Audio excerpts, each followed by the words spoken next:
What's going on, Dolphins? It is your boy Dillon, and I have a pretty broad discussion I want to talk about today. Regarding the Dolphins, a lot of the post-draft conversation that's been going on, tied in with all the wonderful grades they've been given and the praise, etc., etc. And there's an article that I would like to read through as well. That's going to be the focal point, and then we're going to talk about all these things, these overarching conversations along the way. So this article comes from Brad Gagnon. Dolphins rebuild is over, and it's time to contend in the AFC. So a couple quick things just off the rip. First of all, when Stephen Ross fired Adam Gase, brought in Brian Flores, at the press conference when he fired Adam Gase, he said something along the lines of, I hope it doesn't take, 2-3 years, whatever, but, we're trying to build for the long term, right? He had hoped at the time that, they were going to get things done right away, but hoping for the long term. Well, obviously, he didn't expect to really do much in 2019 because that season was intentionally for tanking, so that way they could go get their quarterback, go get Tua. He did get his, jump forward and got 10 wins last season. But part of the issue here that I have with the entire overall context is the level of expectation that is being put on this team. So, I mean, there's a million things that are going through my head right now, right? But let's start with this. Dolphins rebuild is over, and it's time to contend in the AFC, right? So you have that. You add in things like, everybody is super praising the Dolphins. Everybody in the media, the vast majority of fans are on board and think they're headed in the right direction and, doing things great. And the expectation is that they make it to the playoffs this season. And as I've mentioned in previous videos, that is the standard. That is the floor. This Dolphins team is expected to win 10 games and make it to the playoffs. They're going to have to win at least, if not more, like 10 or like 11 or 12 games. That actually could be the more realistic, especially with there being an extra game now. There's 17 games in the season, and also because there's the expanded playoff field. So it might take even a little bit more than that, right? But so with all of that, with the 10 wins that they got last year, et cetera, the expectation is 10 plus wins, compete within your division, and make it to the playoffs, right? They got all of these weapons for Tua this year, blah, blah, blah. They're touting the offensive line as if they're going to be some stalwart, line of fucking, defenders in front of him to keep him upright, and they're going to be spectacular, et cetera, right? So people are setting it up, right? The problem I have with it is it's not realistic, right? So, and also, let's throw in there, I think it was Mel Kiper who had said that the Dolphins are basically contender ready for the Super Bowl. And I'm sorry, but they're not. Like, people, I mean, I hope that they are, and I want them to be, but it's unrealistic. This team is too young, too inexperienced. There has been way too much change within the roster, within the coaching staff. They have to learn new systems yet again, right? I really don't think Tua's going to take as big a leap forward as people think, and I don't think the offensive line's going to be all that good. They weren't last year, and I don't think they're going to take that massive leap forward. We don't even know who the 5 is, right? So, and as we've seen in the past, that's concerning because you got to know who your 5 guys are so they can play together, gain chemistry, etc. But they're also likely to have at least one more rookie on that line for, the rookie tackle from this year, and guys who were all, rookies last year. On top of that, their drafts are not good. We are going to look at the drafts. and, you know, sort of evaluate them to the best that we can, you know, to this point. But their drafts haven't been all that great. They've failed in free agency, right? Like, so, and they love to take guys with serious injury risks. They love to gamble big, and it hasn't worked out, and it's not going to work out. But let's go on though. Let's actually get into this article. With 2 first-round picks in 2023 and a pair of third-round selections in next year's NFL draft, the Miami Dolphins may not be done loading up for what could be a long stretch as a Super Bowl contender. Again, I hope that's the case, but it is super unrealistic. So, just real quick to finish that thought, because I didn't finish that thought before I continue on, is that it's unrealistic. Look, even if you think that the Dolphins are a 10-win team, and even if you think that they, you know, are ready to start, you know, contending for the playoffs and so on and so forth, bro, they have a long way to go before they're going to be ready. Even if they do make it to the playoffs, they're going to lose somewhere in the playoffs. Even if they won in the wild card round and made it to the next round, they're going to, because they don't have the experience, they don't have, I mean, I frankly don't think they even have the talent. I think the defense is going to take a step backwards from where it was last year, because I don't even think that they were as good as they were last year. I think and the reason why I say that, right, because they had a top 10 defense. I don't think they were actually a top 10 defense. They showed some flashes and some signs.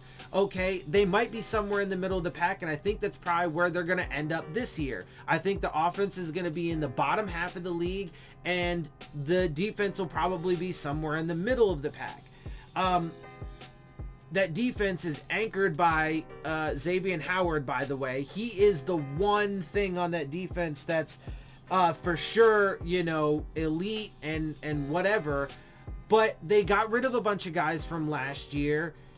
These guys are super young, and I don't actually think they're as talented as they hope and they want to be. I don't think, you know, Brandon Jones, Byron Jones, Noah Igbenogany, I don't think these guys are as good as they fucking, you know, want them to be. Christian Wilkins, I still think he's just all right. Raekwon Davis, he's got a ton of potential and upside. Can he take that step forward? I don't know. Like, I don't, you know, I don't think they're going to be that good. So to set your expectations that high and say that the Dolphins have to make it to the fucking playoffs and start competing for the Super Bowl at this point in time is ridiculous. To say that the rebuild is over is ridiculous. The level of expectation that is being put on this team is ridiculous, and it's going to make the disappointment that much greater when they don't reach those lofty expectations.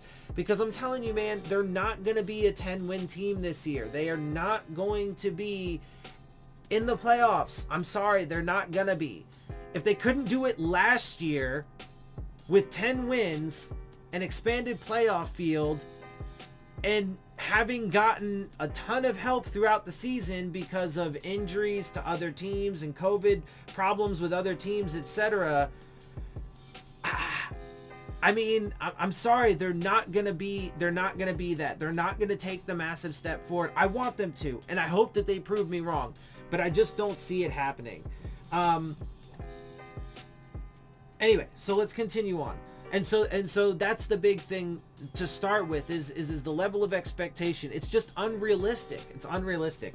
Still, with a ridiculous 9 first or second round picks from the 2020 and 2021 drafts now populating their roster, the heart of the Dolphins rebuild is complete. Now it's time to compete. The Dolphins have a top 5 pick at quarterback, Tua Tagovailoa, 3 20-something-year-old first-round selections at wide receiver, Devontae Parker, Will Fuller, and Jalen Waddle, and 2 young first-round picks up front on defense, Jalen Phillips and Christian Wilkins. Okay, and so quick pause there.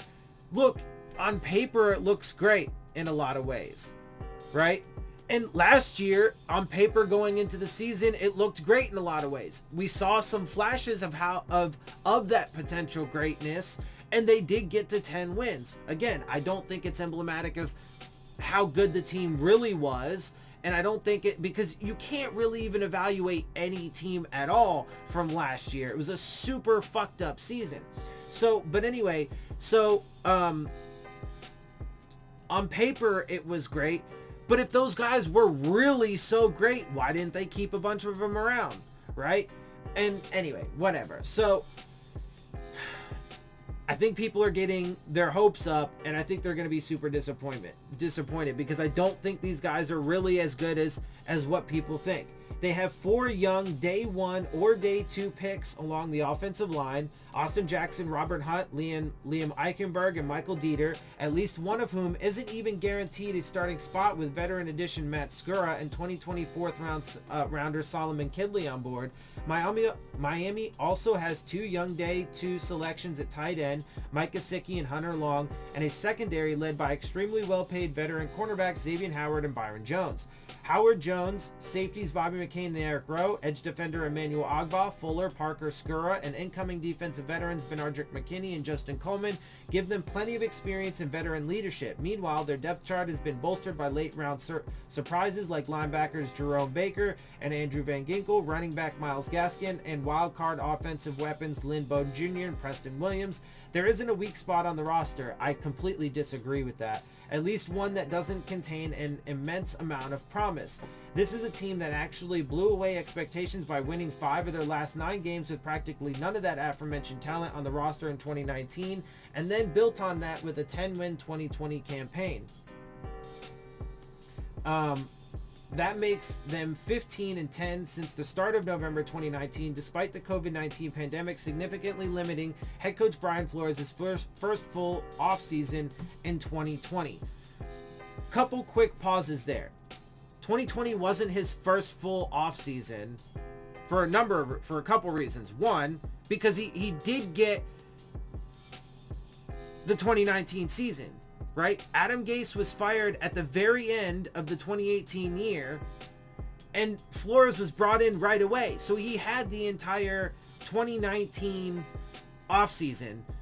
The problem was that season was all about getting rid of all of the proven talent, veteran leadership, etc., because they were intentionally tanking, which they did, both by destroying the roster and because of decisions that they made, game time, pre-game time, etc. We've gone over that. Okay.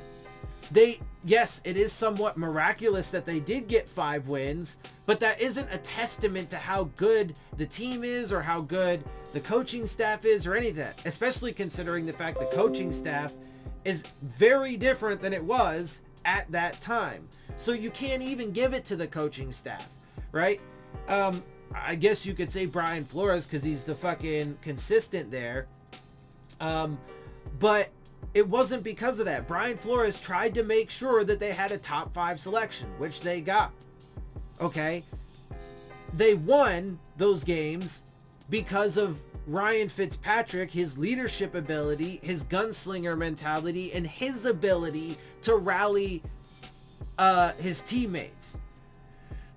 But he couldn't do more than that because he's Ryan Fitzpatrick, right? And the team wasn't really that good. They weren't good at all. It was a team full of practice squad players, basically, right? It was an expansion team at that time.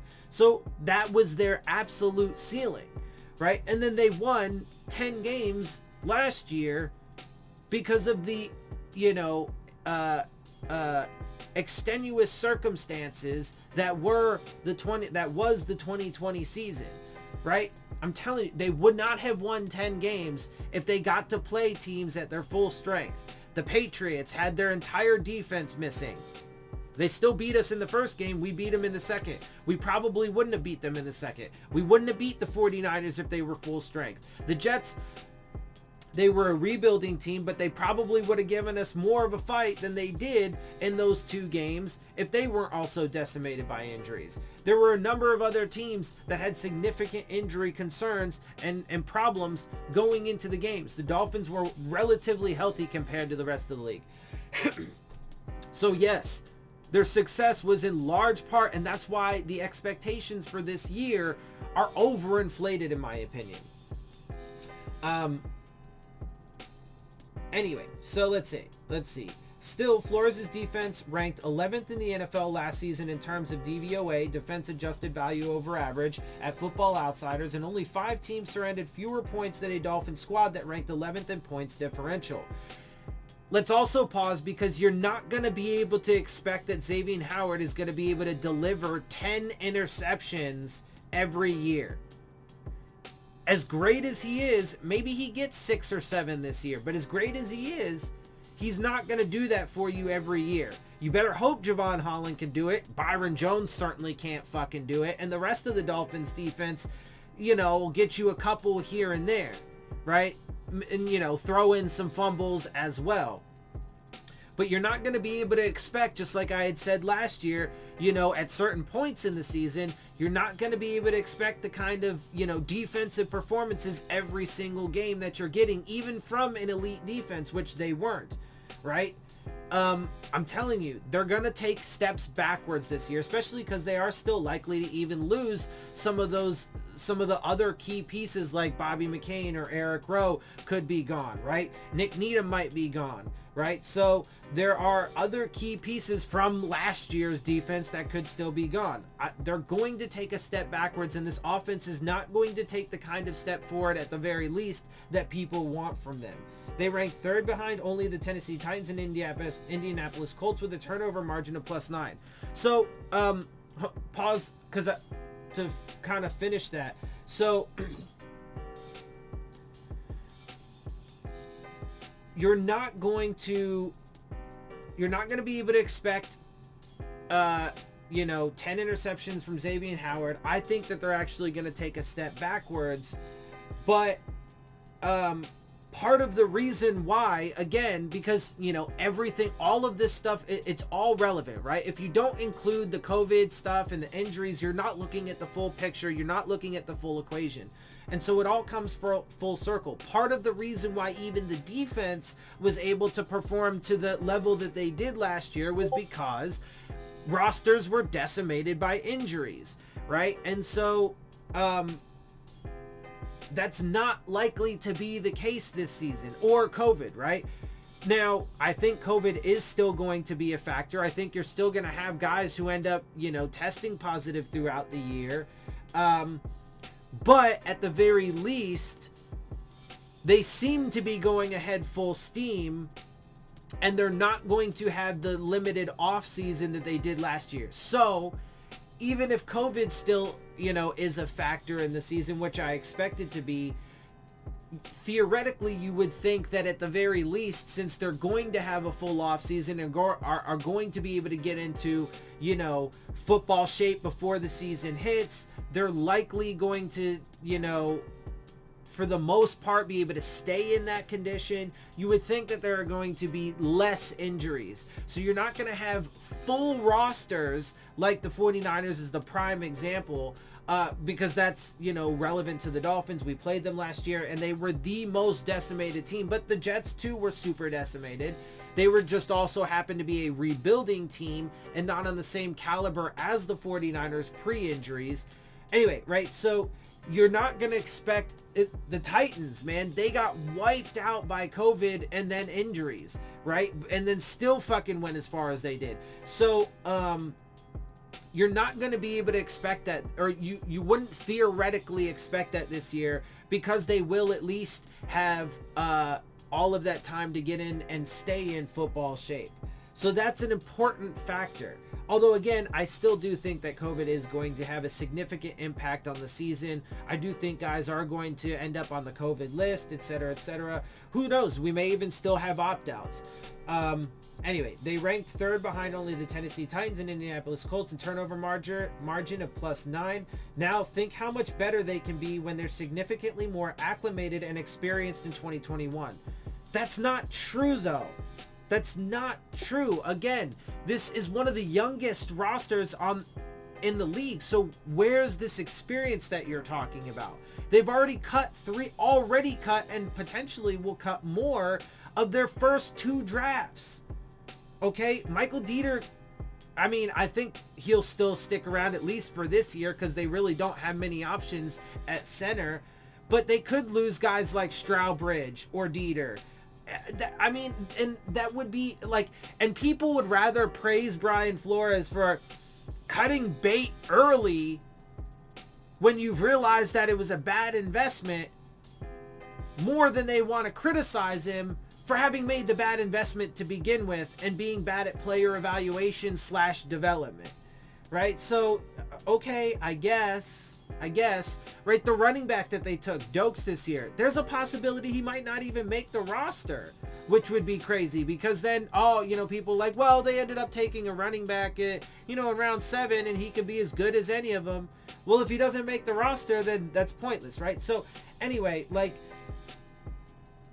and Tua, I don't even think his experience last year was that great. He didn't really show confidence. He didn't really have a 100% grasp of the offense, and it's now changed. And now he's got 2 offensive coordinators. I'm telling you, man, it's not. People are going to be really, really disappointed this year. Remember that for much of his rookie season, Tagovailoa was less than a year removed from a career-threatening hip injury. He's still a super injury-prone quarterback and did have 2 injuries last year. Bro, if he gets any bit harassed in that pocket and sacked this year because the offensive line is not as good as what people think it is, he's likely to get hurt. Let's also mention that they're talking about using Jalen Waddle, on special teams and having him return the ball. I think that's a huge mistake, and I think they're going to get him hurt that way. But we'll see, man. I mean, not to mention, Jalen Phillips and all the other guys that they take, that they like to take, that have significant injury histories. I think it's going to super backfire. Anyway, we've become low on patience for entry-level NFL quarterbacks. But if anybody deserves a break for a slow maiden campaign, it should be Tua. First of all, I was advocating that they should have just, redshirted him last year. I don't even think they should have put him in. I don't think they should have risked the injuries. I don't think they should have risked the bad taste in people's mouths because he didn't perform up to the level that they wanted, etc., etc. I mean, they let Fitzpatrick go, so they don't really have a choice at this point to have him be the starter. I just think it's a concoction for disappointment and failure. And, Will Fuller's not even going to be there for the first 4 games because he's suspended, etc. Now a year later, in addition to Parker and Gesicki, he'll have Fuller, last year's NFL leader in yards per target as a member of the Houston Texans, and another young Blazer in Waddle, who was in the Heisman conversation at Alabama before suffering an ankle injury in October.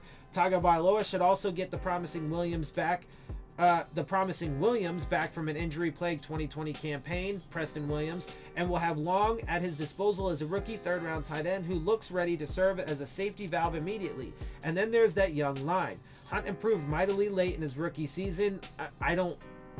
He might have improved. I wouldn't say mightily, and I still think he has a very long way to go. We'll see. As a second-round tackle, and should be even more effective after an anticipated move inside next year.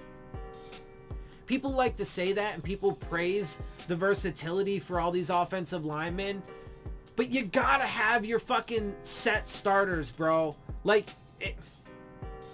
Versatility is good, and having guys who are capable of doing it is good, but you gotta find the guys that settle into those positions. The constant movement, the constant changing in offensive line coach is not good. It's not good, man. It doesn't help anything. And should be even more effective after the anticipated move inside. Why? Why, though? Just simply because he has the versatility, can play at that position, and because people project him to be a good guard in the NFL? That's why? No, dude, it's you hope that might be the case. Sure, okay, that's fine. And there is some reason to believe that it could be. But the expectation shouldn't be that. He has to prove it. And I don't think that these, I think Austin Jackson was a reach. I don't think these guys are really as good as what they believe. Eichenberg, who was a 3-year starter at left tackle in Notre Dame and gave up 0 sacks his last 2 college seasons. But that's college, bro. It's different in the NFL. I'm telling you, bro, if they start him, he's gonna struggle. He's going to struggle. He's a rookie. He has to adjust to the NFL. He has to learn the playbook. He has to get used to NFL level caliber players. He's going to give up sacks, bro. He's not going to be perfect. I'm telling you. And anyway, should compete immediately for one of the two offensive tackle spots. And it's far too early to give up on either Jackson or Kinley despite their struggles with consistency as rookies in 2020. I mean, to be fair, as I always say, you have to give players their entire rookie contract before you can truly evaluate them. But you can realistically evaluate them for what they have shown to this point. So when they come in as rookies, it's great to look at their college performance and so on and so forth, and have projections, and it's fine to say that there is potential for them to reach a certain level, right, like a comparison to another player or whatever, and that you hope that they get there. But there is no guarantee of that, and there are thousands of examples of players who don't make that transition smoothly and live up to the so-called potential. It happens all the fucking time. Right? So you can't just say that, everybody thinks that they're going to be this and they have the potential, so it's just simply going to be, right? You don't know that they're going to be able to take those steps forward. And frankly, as far as I'm concerned, I don't think that they will. Again, because they weren't very good last year, and they're being praised as if they're like a top 5 offensive line because they, exceeded expectations and got to, 10 wins, and because there's, multiple first and second round picks on that offensive line, and they're just expected to take that next step because of that pedigree and because of, their supposed talent and because of the projections everybody gave them. Okay, I guess, man, if people want to fucking base their entire, world reality off of crazy, unrealistic fucking hopes and dreams, pipe dreams, okay, I guess, and that was considering, though, also the fact that they were playing lesser quality opponents because of the decimated rosters, etc., that they had to go up against. Anyway, at least there's more competition there now, and at least Skura brings plenty of starting experience from a strong Baltimore Ravens organization. Also, Matt Skura and DJ Fluker, they're old guys that are past their prime at this point and that have injury problems now and stuff. I don't think they're going to be the answer at all on that offensive line. I don't think that they're going to really do much of anything. Anyway, the two biggest concerns for the Dolphins right now: one, it's possible Tagovailoa won't become a franchise caliber NFL quarterback regardless of the support he has. The majority of first-round quarterbacks become busts, and fellow 2020 top 10 signal callers Joe Burrow and Justin Herbert are off to strong starts. Tua lacked playmaking ability almost entirely in 2020, and there's no guarantee that'll change in 2021. So pause right there. He said a lot of things that I've said in the past about, first round quarterbacks. Also, when people talk about Tua, one thing that they want to point out as a highlight and as an upside for his year last year, a lot of people admit he didn't do very well. He could show more confidence, be better in the pocket, be better at, his reads, etc., decision making. But nobody wants to acknowledge the fact that he threw 10 plus interceptions. The only reason why the final number was 5, right? They want to be like, oh, he threw 11 touchdowns and 5 interceptions. I heard somebody say recently that that's unheard of and blah, blah, blah. But nobody wants to acknowledge that he actually threw 10 plus.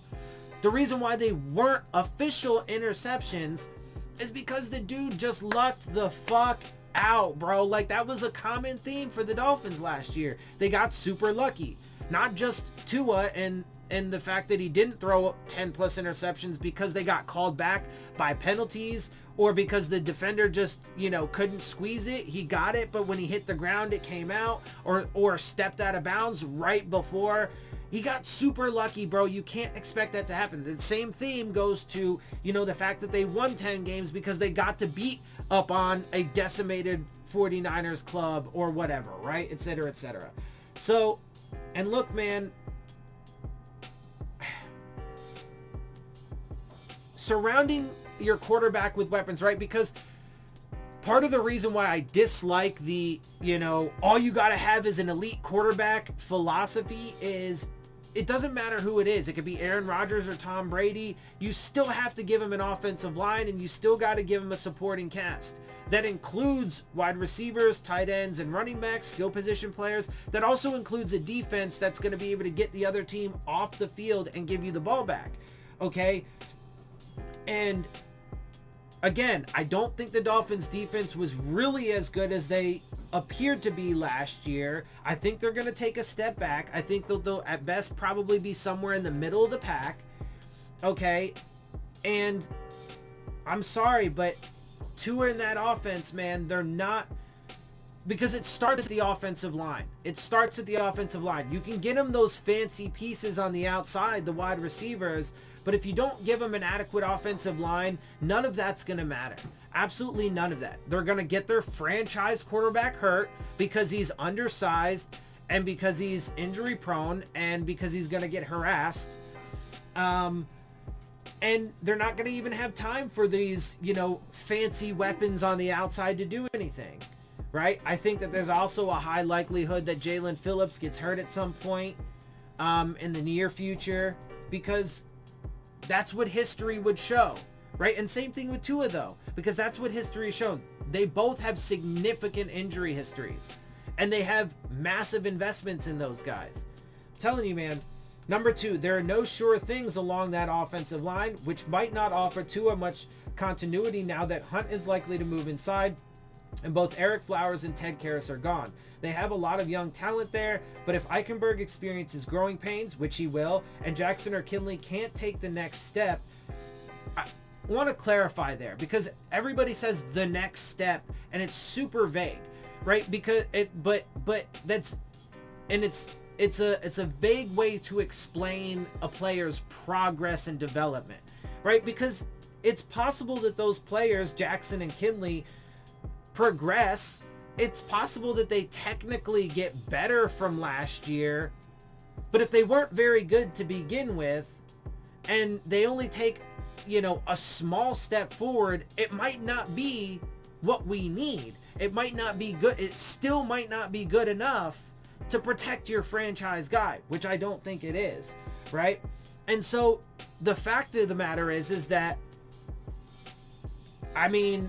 Jackson, Kinley, Hunt, they all need to take huge steps forward.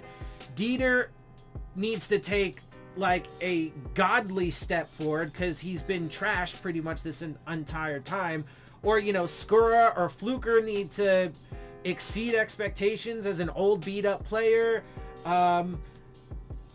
Eichenberg, he really can't afford to have any growing pains or have, any rookie mistakes or anything like that, because they're expected to compete and win 10 plus games and go to the fucking playoffs. And they're not going to do that if their offense is still hot garbage because their offensive line is still garbage and their quarterback is not all that great and getting beat up, etc., etc. Anyway, they could be in trouble. Same goes for if Skura can't put it back together after he had trouble in his return from a major knee injury in 2020, or if Hunt's transition to guard doesn't go as planned. I'm telling you, man, people are going to be set up for a really painful season. That's why they're still not widely viewed as a Super Bowl contender, despite an awesome defense and so much promise on offense, but they're really not far off if everything falls into place. And I've been saying this from the beginning, right from Jump Street, with the firing of Gase, and let's be clear.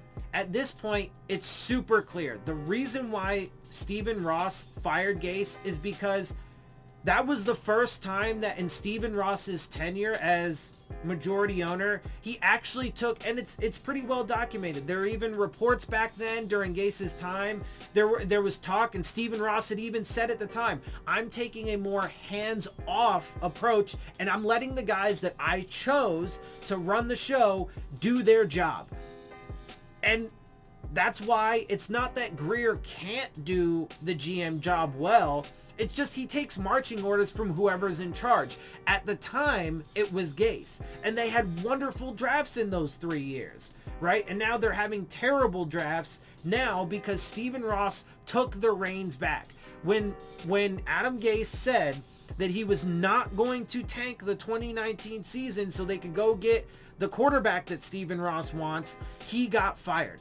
That is why Adam Gase is no longer part of the Dolphins, and why they brought in Brian Flores, because he was going to take the marching orders given to him. And so right from Jump Street, I told you guys, look, this is nothing but a giant gamble at every step of the way. That's all they've done, is take giant risk after giant risk. And I'm telling you, man, it's just the probability of all of those giant risks falling into place perfectly and everything magically coming together. I'm sorry, but that's fairyland or fairy tale. It's fantasy land. It's not real, and it's not going to be real. And I'm telling you, man, people are going to be super disappointed when the Dolphins do not have what would be viewed as a successful season, right? Because look, as much as I dislike Brian Flores and what Grier and them are doing or whatever, and as much as I dislike the way that, you know, he treated Kenny Stills and lied to Laramie Tunsil and destroyed the roster and all these different things, I think he is a sellout and a lapdog for Stephen Ross and just taking his marching orders. But my base philosophy is to give a regime 5 years. They're not going to have that after they have a disappointing season. Even if they won 8 games and went 8-9, I would still say, even if they only won 4 games, I would still say give them a chance. Even though I don't think that their drafts have been good, which we will get to in a minute, I think they've actually been pretty terrible, especially compared to the previous 3 of Adam Gase. Like, I mean, I don't want them to be, but I also don't want Stephen Ross to be leading this team. I think that's the root of the problem. I want them all gone. I want a completely fresh fucking group of people, starting with the owner, to come in and do things. Having said that, though, that's not going to happen. Stephen Ross is still going to be the owner, and I still say they should have that time.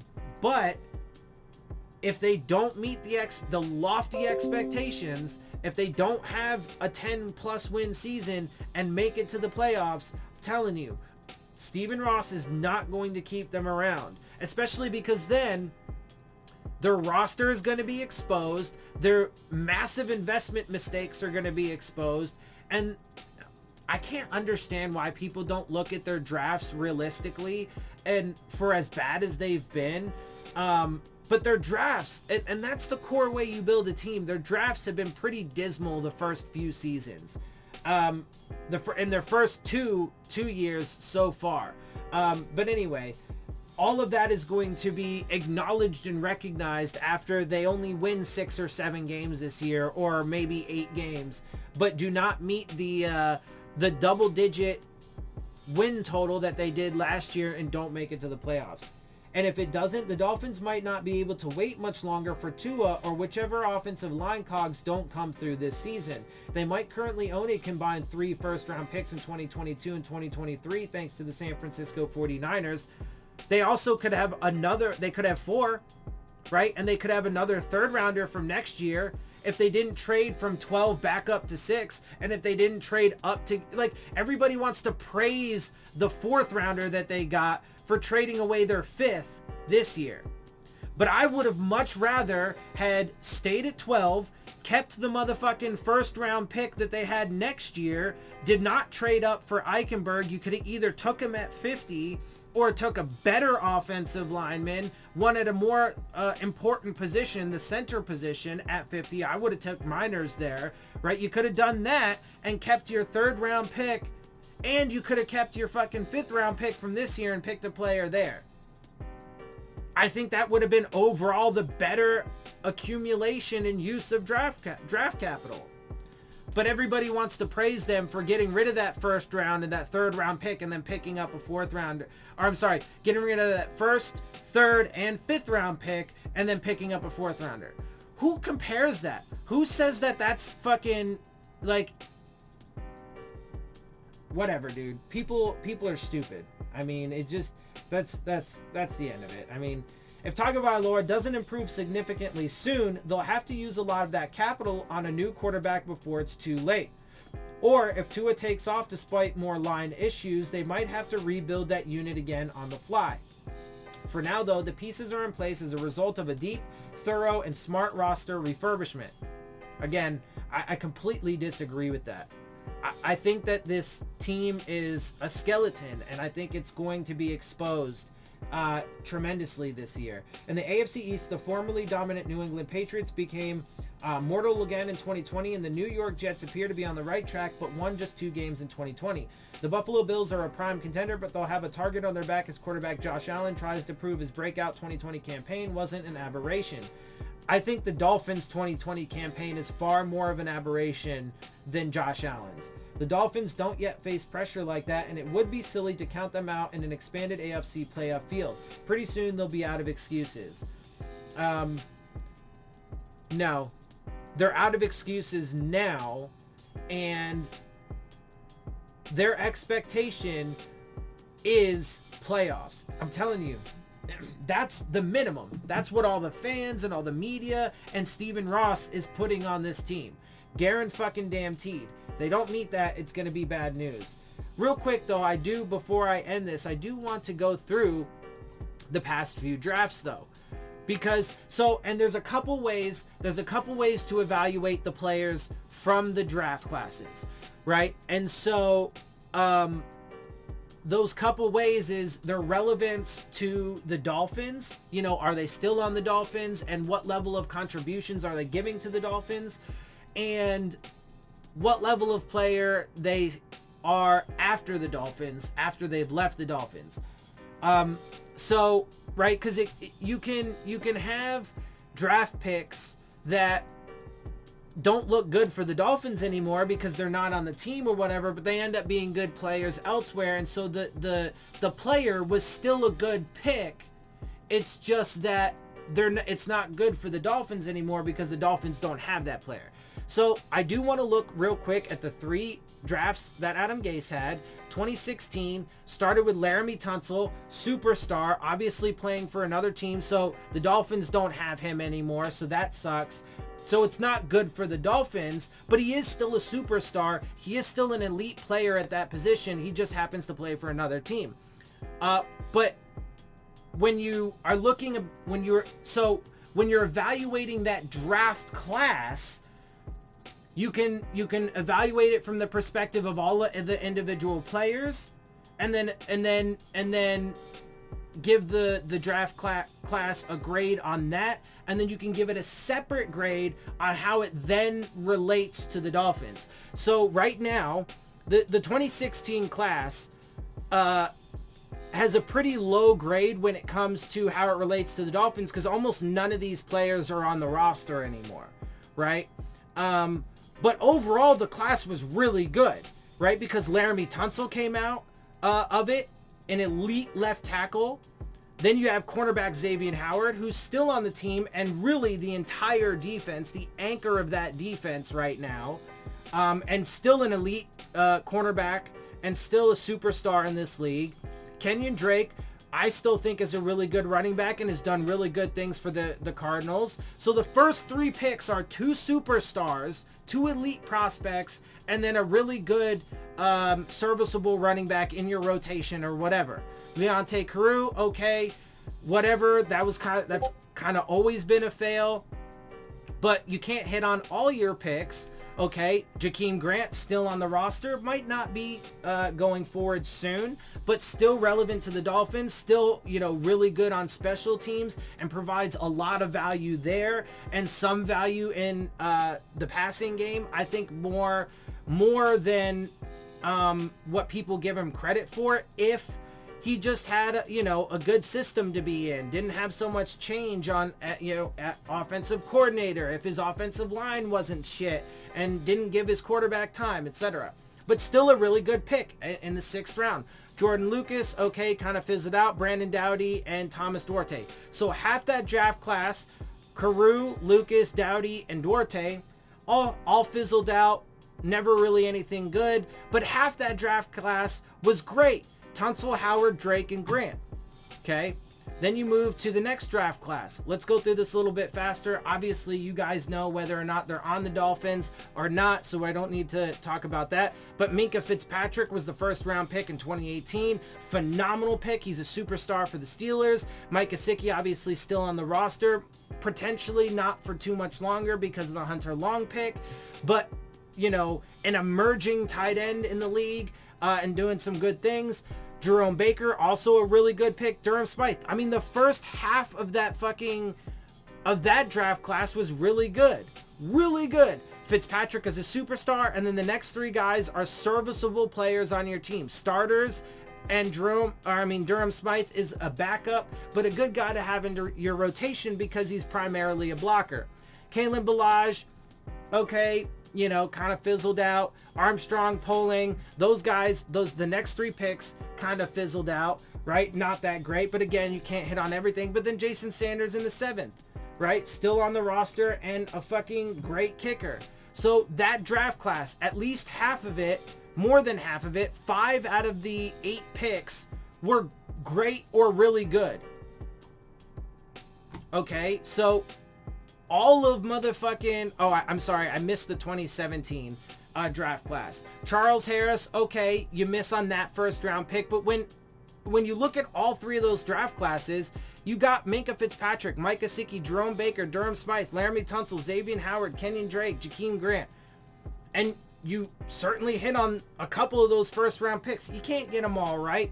Okay, whatever. Charles Harris, Raekwon McMillan, still a really good running linebacker, obviously on a different team. Tankersley and Asiata kind of fizzled out. Godshaw, great player. Vincent Taylor, still a really good player, and I think he's on the Bills still. I don't know. He's out there. I think he's still in the league.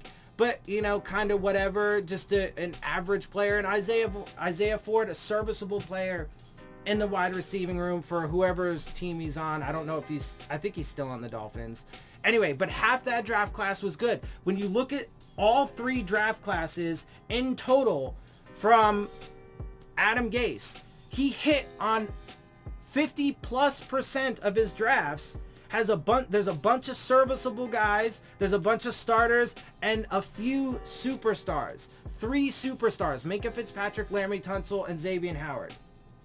I mean, that's what you want out of drafts. Now let's take a look at Brian Flores' drafts. Christian Wilkins, to me, he's just kind of, average. He's all right. He's still, not a superstar to me. Michael Dieter, complete trash. Andrew Van Ginkel is an average to good player.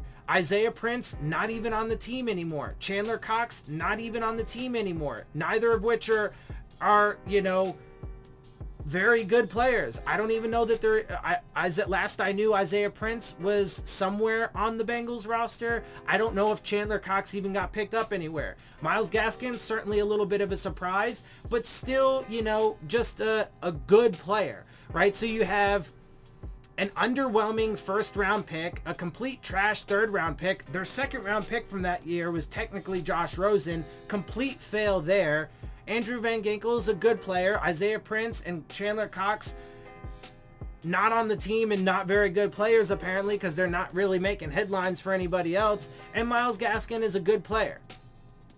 Okay, that 1st draft class is pretty underwhelming, especially then when you compare it to Gase's. You got a superstar, really good serviceable running back, fizzled out on the next one, a good special teams returner and backup in Jakeem Grant, and then fizzled out on a couple guys.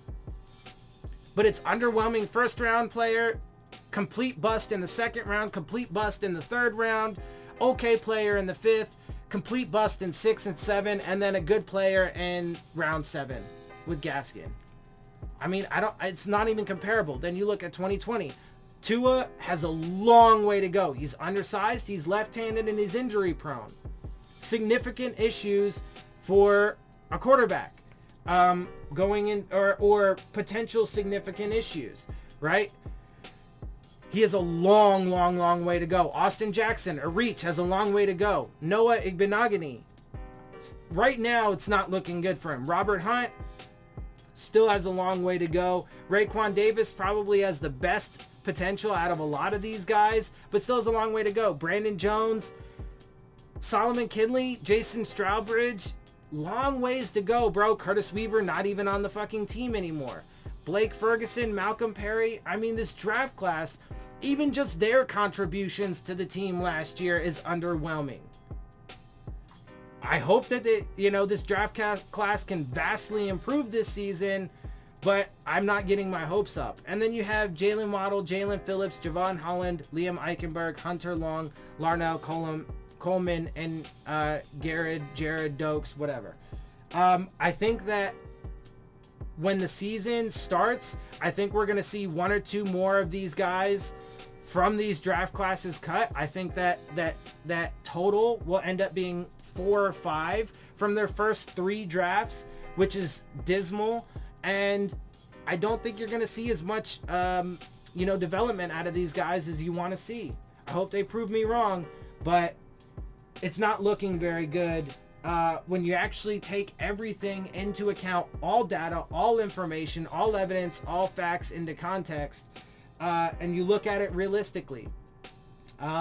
Anyway, so that was a long spiel about, the current state of the Dolphins and so on and so forth, and, all of these lofty expectations that they're putting on the team and so on and so forth. Man, I just, again, I'll say it again. I've said it a million times. I hope that they prove me wrong. I really do. I want to see my team get back to prominence to compete in the division.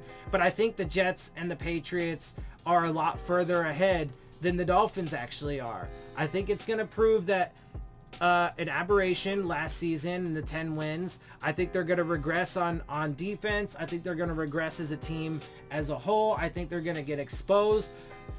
I think they're going to have significant injuries at prominent players that they invested a lot in, and I think it's going to all crumble apart. And then I think Brian Flores and Chris Greer are going to get fired after the season, and then it's going to be start over once again. And we'll see, man. No matter what, this is a make it or break it year for this organization and for this team. The majority of people seem to think that they're going to go flying and they're going to vault into the playoffs and be contenders for years to come. I think it's going to crumble and fall apart, and there's going to be a regime change after the season. So we'll see who ends up being correct. With that, I'm going to go ahead and get out of here. I hope you guys appreciate, my perspective. If you do, make sure you hit the subscribe button, make sure you hit the like button, make sure you hit the bell if you want to get the alerts. Share my channel and videos with your friends and family. Leave your questions, comments, and concerns down in the comments section. And of course, as always, follow me on Twitter at Dillon Tartaro. And with that, I am out. I'll see y'all soon. Fins up.